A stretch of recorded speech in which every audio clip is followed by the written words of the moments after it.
ವೀಕ್ಷಕರೇ, ನಾನು ಅಶೋಕ್ ಜೋತಾವರ್. ಇಂದು ನಾನು ನಿಮ್ಮ ಮುಂದೆ ಒಂದು ಕಥೆಯನ್ನು ತಗೊಂಡು ಬರ್ತಾ ಇದ್ದೀನಿ. ಹೌದು, ಸುದ್ದಿ ಇದರಲ್ಲೇ ಅಡಗೈತೆ. ಕಥೆಯ ರೂಪದಲ್ಲಿ ನಾನು ನಿಮ್ಮ ಮುಂದೆ ಸುದ್ದಿಯನ್ನು ಉಣಬಡಿಸಬೇಕು ಅಂತ ಇವತ್ತು ಬಂದಿದ್ದೀನಿ. ಒಬ್ಬ ರಾಜ ಇದ್ದ. ಆ ರಾಜ ತುಂಬ ಪರಾಕ್ರಮಿ, ತುಂಬ ಏನಂತೀರ ನೀವು, ಒಳ್ಳೆ ರಾಜ, ಹಾಗೆ ಹೀಗೆ ಅಂತ ಹೇಳಿ ಚುಕ್ಕಾಣಿಯನ್ನು ಹಿಡಿತಾನೆ, ಆಡಳಿತಕ್ಕೆ ಬರ್ತಾನೆ. ಬಂದಾದಮೇಲೆ ಏನಾಗುತ್ತೆ, ಅವನ ಸುತ್ತಮುತ್ತಲು ಏನಂತೀರ ನೀವು, ವಿಮರ್ಶೆ ಮಾಡೋರನ್ನು ತೆಗೆದು ಹಾಕು ಅಂತ ಹೇಳಿ ಒಬ್ಬ ಸಲಹೆಗಾರ ಅವನಿಗೆ ಸಲಹೆ ಸೂಚನೆಯನ್ನು ಕೊಡ್ತಾನೆ.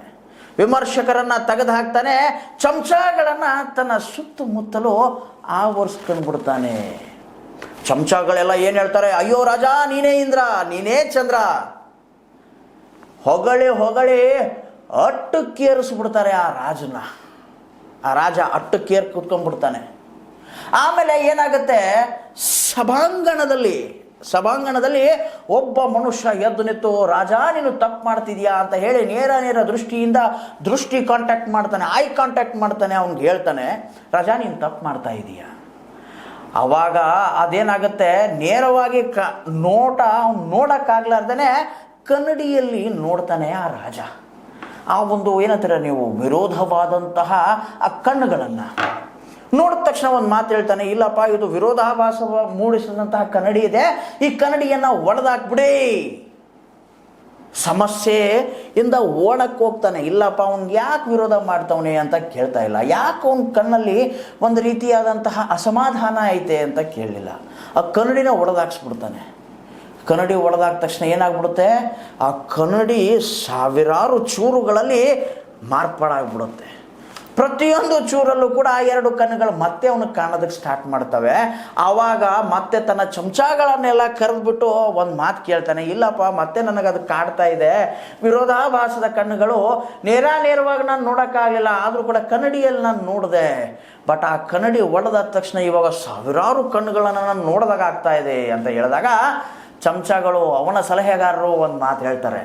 ಏನಂತ ಹೇಳ್ತಾರೆ, ಇಲ್ಲಪ್ಪ ರಾಜ, ನೀನು ಒಂದೊಂದು ಮಾತಾಡು, ಯಾರು ನಿನ್ನನ್ನು ಆ ಒಂದು ದೃಷ್ಟಿಯಿಂದ ನೋಡ್ತಾರೋ ಅವರೆಲ್ಲ ರಾಜದ್ರೋಹಿಗಳು, ನಿನ್ನನ್ನು ಯಾರು ಪ್ರಶ್ನೆ ಮಾಡ್ತಾರೋ ಅವರೆಲ್ಲ ರಾಜದ್ರೋಹಿಗಳು, ರಾಷ್ಟ್ರದ್ರೋಹಿಗಳು ಅಂತ ಹೇಳಿ ಘೋಷಣೆ ಮಾಡಿ ಅವರನ್ನು ನಿರ್ನಾಮ ಮಾಡಿಬಿಡು ಅಂತ ಹೇಳಿ.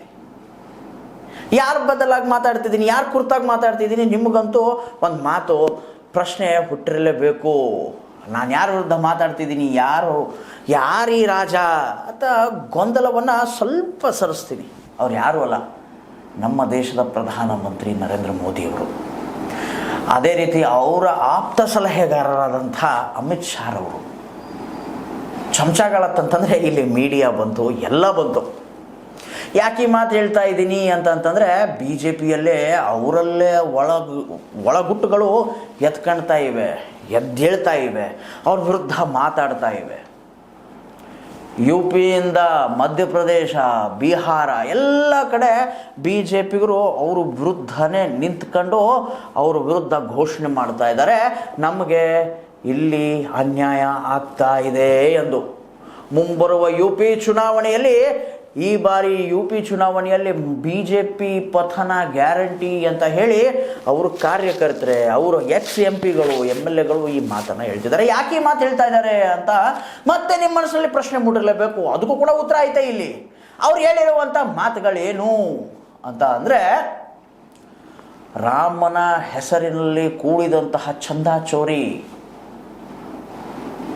ಭಕ್ತಿಯಿಂದ ತನ್ನ ಸರ್ವಸ್ವವನ್ನು ಅರ್ಪಣೆ ಮಾಡಿದಂಥ ಭಕ್ತನ ದುಡ್ಡನ್ನು ಇವರು ನುಂಗಿ ತೇಗಾಕಿದ್ದಾರೆ.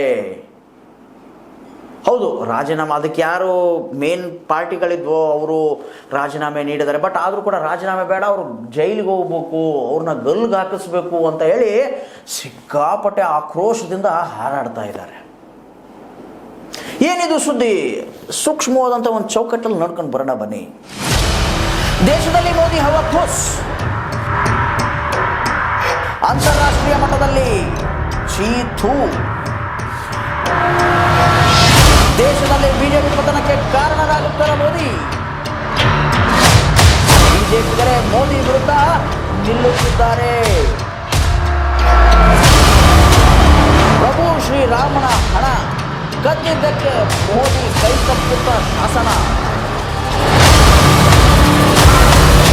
ತಪ್ಪಿಸಲು ಬಿಜೆಪಿಯವರೇ ಕಾರಣರಾಗುತ್ತಾರ.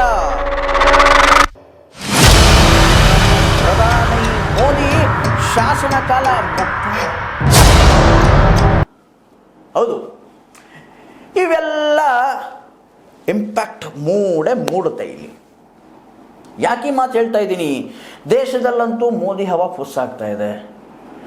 ಮೋದಿಯವರು ಮಾಡದಂತಹ ಪ್ರತಿಯೊಂದು ಕಾರ್ಯಗಳು ಕೂಡ ನೆಲ ಕಚ್ತಾ ಇವೆ ಅಂತ ಹೇಳಿ ವಿಪಕ್ಷಿಗರು ನೇರವಾಗಿ ಆರೋಪ ಮಾಡ್ತಾ ಇದ್ದಾರೆ. ಮತ್ತು ಆಲ್ಮೋಸ್ಟು ಯುವಕರು, ರೈತರು ಎಲ್ಲರೂ ಕೂಡ ಬೀದಿಗಿಳಿತಾ ಇದ್ದಾರೆ.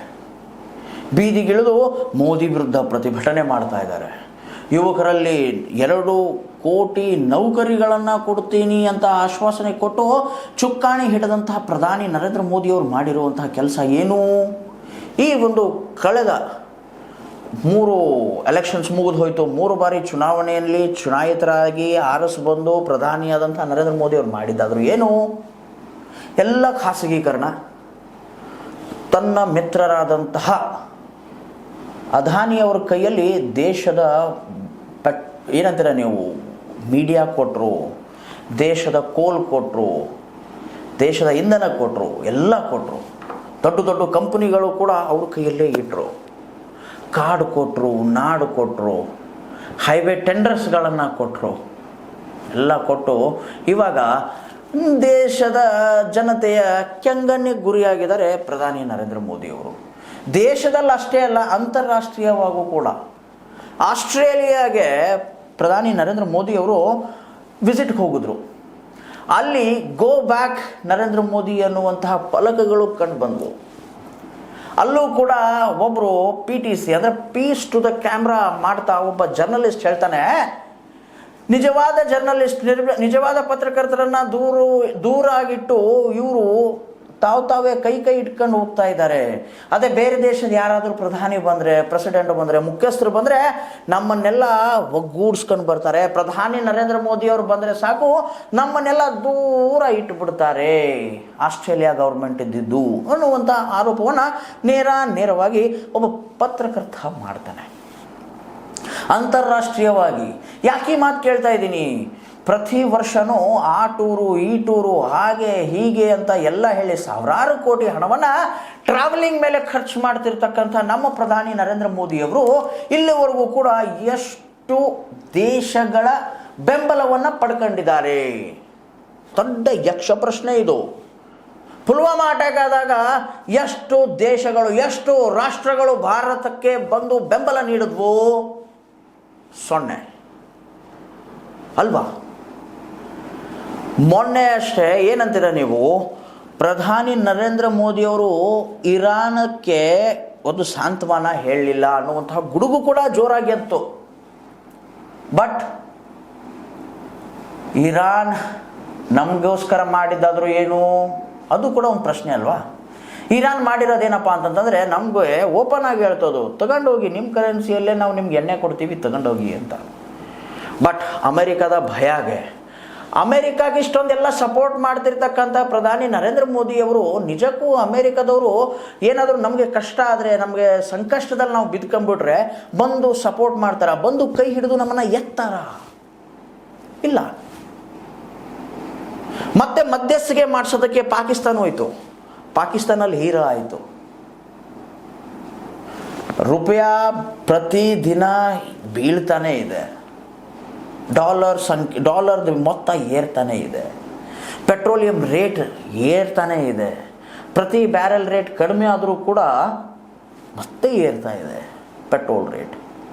ಅದರಲ್ಲೂ ಕೂಡ ಇಥನಾಲ್ ಮಿಕ್ಸು. ಏನಂತೀರ ನೀವು, ರೋಡ್ ಮಂತ್ರಿ ಇದ್ದವರು ಇಂಧನಕ್ಕೆ ಬಂದು ಇಥನಾಲ್ ಯೂಸ್ ಮಾಡಿ ಅಂತ ಓಪನ್ ಆಗಿ ಹೇಳ್ತಾರೆ. ಇವೆಲ್ಲ ಕಾರಣ ಏನು? ಇವೆಲ್ಲ ಏನು ಇಂಡಿಕೇಟ್ ಮಾಡ್ತಾ ಇದೆ? ಪ್ರಧಾನಿ ನರೇಂದ್ರ ಮೋದಿಯವರು ನಾನೊಬ್ಬ ರಾಜ, ನನ್ನ ವಿರುದ್ಧ ಯಾರಿಲ್ಲ, ನಾನೇ ಇಂದ್ರ ನಾನೇ ಚಂದ್ರ ಅನ್ನುವಂತಹ ಮಾನಸಿಕ ಸ್ಥಿತಿಗೆ ಒಳಗಾಗಿದ್ದಾರೆ. ಪ್ರಜಾಪ್ರಭುತ್ವ ದೇಶ ಸರ್ ಇದು. ಪ್ರಜಾಪ್ರಭುತ್ವ ಪ್ರಜೆಗಳಿಂದನೇ ನಡೆಯೋದು. ಪ್ರಜೆಗಳು ಓಕೆ ಅಂತಂದರೆ ನೀವು ಮೇಲಕ್ಕೆ ಏರ್ತೀರಾ, ಪ್ರಜೆಗಳಿಲ್ಲ ಅಂದರೆ ನೀವು ಕೆಳಕ್ಕೆ ಇಳಿತೀರಾ. ಚಿಂತೆ ಮಾಡಿ, ವಿಚಾರ ಮಾಡಿ, ಚಿಂತೆ ಅನ್ನೋಕ್ಕಿಂತ ಚಿಂತನೆ ಮಾಡಿ ಒಂದು ಕೂಲಂಕುಷವಾದಂತಹ ರೂಪರೇಷೆಗಳನ್ನು ಹಾಕ್ಕೊಂಡು ಈ ದೇಶಕ್ಕೇನು ಮಾಡಬಲ್ವಿ, ಈ ದೇಶಕ್ಕೇನು ಮಾಡಬಹುದು ಅನ್ನುವಂತಹ ನಿಟ್ಟನ್ನು ಇಟ್ಕೊಂಡು ತಾವು ಕೆಲಸ ಮಾಡಿ. ಮುಂಬರುವ ಚುನಾವಣೆಗಳು ಇನ್ನೂ ಕಾದಿವೆ. ಅಲ್ಲಿ EVM ರಿಗ್ಗಿಂಗನ್ನು ಮಾಡಬೇಡಿ. ನಿಜಕ್ಕೂ ಕೆಲಸ ಮಾಡಿಯೇ ನೀವು ವೋಟ್ ಪಡ್ಕೊಂಡು ಮತ್ತೆ ಆಡಳಿತಕ್ಕೆ ಬನ್ನಿ ಅಂತ ಹೇಳ್ತಾ ಇವತ್ತಿನ ಒಂದು ಭಾರತದ ಮಾತು ರಾಜನ ಕಥೆ ಹೇಗನ್ನಿಸ್ತು ಕಮೆಂಟ್ ಬಾಕ್ಸ್ ನಿಮಗೋಸ್ಕರ ಫ್ರೀ ಆಯ್ತು ವೀಕ್ಷಕರೇ. ಕಮೆಂಟ್ ಬಾಕ್ಸ್ನಲ್ಲಿ ಕಮೆಂಟ್ ಹಾಕೋದನ್ನು ಮರಿಬೇಡಿ. ಅದೇ ರೀತಿ S16 ಫಾಲೋ ಮಾಡೋದನ್ನು ಮರಿಬೇಡಿ ಅಂತ ಹೇಳ್ತಾ ಇವತ್ತಿನ ಈ ಒಂದು ಭಾರತದ ಮಾತು ಮುಕ್ತಾಯಗೊಳಿಸ್ತಾ ಇದ್ದೀನಿ. ಇದಾಗಿತ್ತು ಇವತ್ತಿನ ಸುದ್ದಿ. ಇನ್ನಷ್ಟು ಸುದ್ದಿಗಳಿಗಾಗಿ ಸದಾ ಫಾಲೋ ಮಾಡ್ತಾರೆ S16 ನ್ಯೂಸ್. ಇದು ಸತ್ಯದ ಕೈಗನ್ನಡಿ. ಧನ್ಯವಾದ.